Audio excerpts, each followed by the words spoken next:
Bronwen Healey was so consumed by her drug addiction that it almost claimed her life.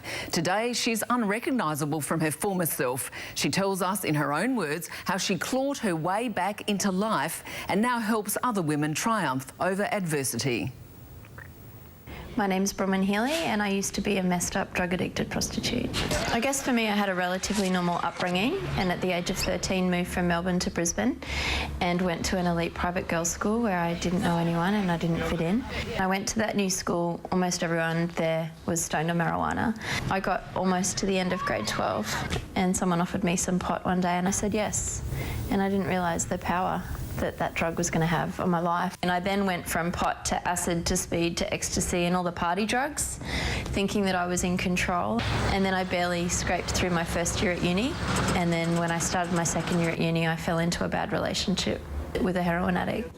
For me, my rock bottom was definitely, selling my body and my soul to strangers in an illegal brothel here in Brisbane and getting ready for work one night. And at the time I was using up to $1,000 worth of heroin a day and getting ready for work one night and there was a knock at the door and it was my mum.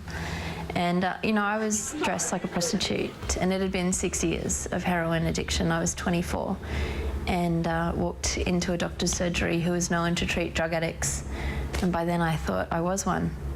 And he kind of started the positive change. People started saying, can you help other people?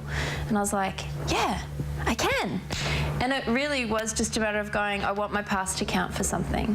What I've done is not who I am, and it's not going to dictate where I'm going, and the same can be true for you. So 4 years ago we launched the Hope Foundation, and it's I joke and say it's a global organisation based in Brisbane, but it's true, and we're helping women through the power of the internet across the globe and saying to these women, you are loved, you are valued, you are created with a purpose. We just say we come alongside women wanting a life change from addiction and or the sex industry, and we're seeing lives transformed. If you know someone who's got a story to tell, email us at intherOwnWords@10.com.au.